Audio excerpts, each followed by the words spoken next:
Welcome back. I'm the Watch King. Sorry I haven't seen you. I've been completely swamped. I'm trying to get videos out.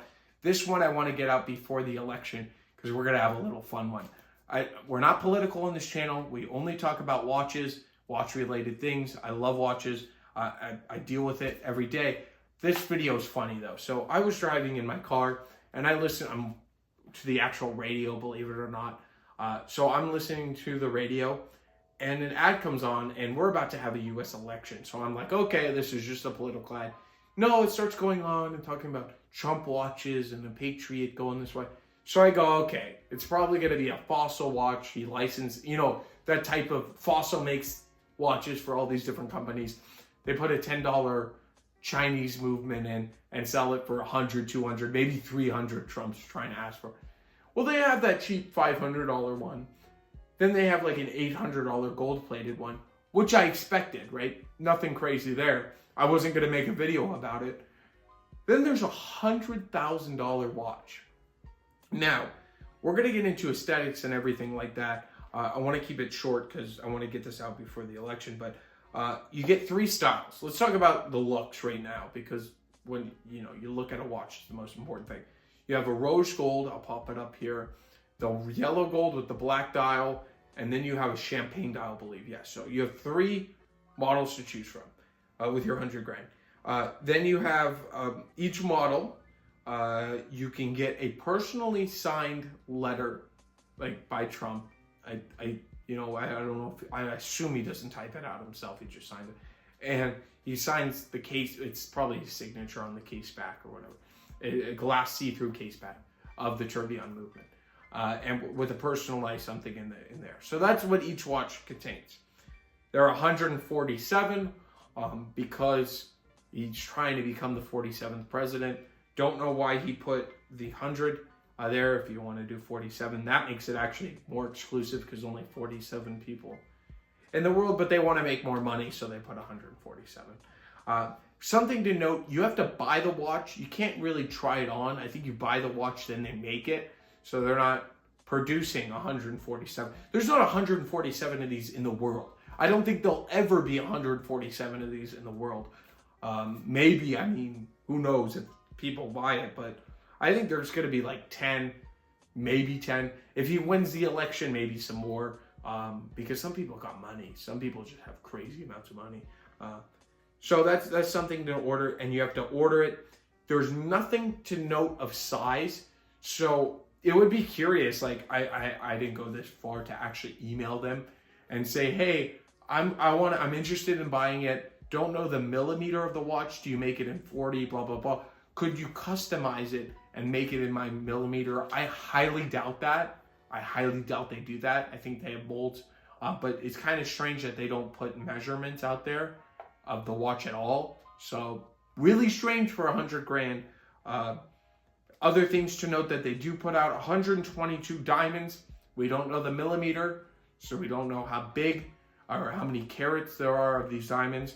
VS1, it's not, it's fine. They're tiny diamonds. It doesn't really matter. G color is okay. G plus color, whatever. It's not, Rolex uses way better diamonds. The top horology brands use way better diamonds. They use VVS, and then even some people claim that Rolex uses flawless, which is not true. They never claimed that, but whatever. We'll get back into this. We have an off-the-shelf. It doesn't say, but it doesn't say the actual caliber, but it is an off-the-shelf Tourbillon movement.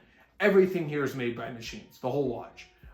You can definitely tell that with the bracelet, but with the dial, with the screws that actually have the Tourbillon into the dial, the cage showing it, it's all made by machines. You can totally tell. These things it's 100%. It is what it is, right? For 100 grand, I would like to have a little touch of human touch on there. With Rolex, it's mostly made with machines too, but their diamond selecting is all done by hand. It's actually really nice. I assume that Trump's, you really have to, a jeweler has to kind of look at the diamond, unless, I don't know. I don't know how the process of this is. 200 grams of 18 karat, approximately. They say approximately because if it's 195, they won't get sued or whatever. They give a warranty. This is crazy, right? I think it's 1 or 2 year warranty with this watch. Not the warranty's not crazy. They give a warranty, but then they don't tell you how accurate this watch is going to be. Could be off by 2 hours. It could be off by 10 minutes. Doesn't matter. It could be off by 2 seconds, and you're lucky. But if it gets damaged in the assembly process, the movement, or it's not tuned, or whatever, there's many things that can happen with a mechanical, especially tourbillon. Many things that can happen. If it's not properly whatever, they don't even tell you how good it's going to be. That is insanity for the money. Complete and utter insanity. So let me know what you think about this watch. Would you ever buy one? I think if I was offered one for 10 grand, I swear I wouldn't buy it. I mean, I would buy it because the gold's worth more than 10 grand. And then probably melt it down. Oh, one last thing I want to get to is the actual aesthetics. As I said, the black one I would pick if I had a gun to my head, but does anybody look at these bracelets and the way they're constructed? I mean, it's literally like, it's an Invicta. It's like an Invicta bracelet. The watch looks like an Invicta, but the bracelet, it's like Seiko makes better bracelets than Seiko. Let's put it this way, Seiko does not make the greatest bracelet. They make great watches, bracelet game, they got to get better with their bracelet game. But wow, yeah, just incredible how bad it is. I mean, like, I'm talking just from the looks of it, it's just stamped, pressed, clasp. I mean, this is Rolex back in the friggin', 90s. These are like 90s watches, 80s watches. It's crazy. So let me know your opinions. You definitely know mine after this video. Nothing got to do with political association with either party. I'm just talking about the watch, itself.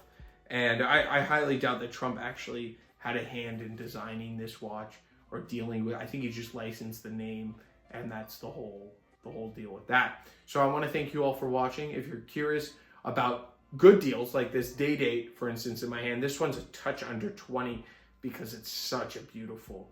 The dial is factory diamonds and everything. But you could probably get 9 of these watches, these solid gold Rolex Day-Dates, before buying one of these one of these Trump watches. That is crazy, right? You can buy every member of your family. I don't know how big your family is, but almost every, if you have under 9 members, you could buy everybody a Rolex Day-Date before buying that. And let me tell you something, I would rather have a Rolex Day-Date than this Trump watch, just from a historic standpoint. I mean, it looks like a sub, doesn't even function. There's no water resistance. I don't know. I could go on this for days. So I want to thank you all, and I will catch you in the next one. Have a great day.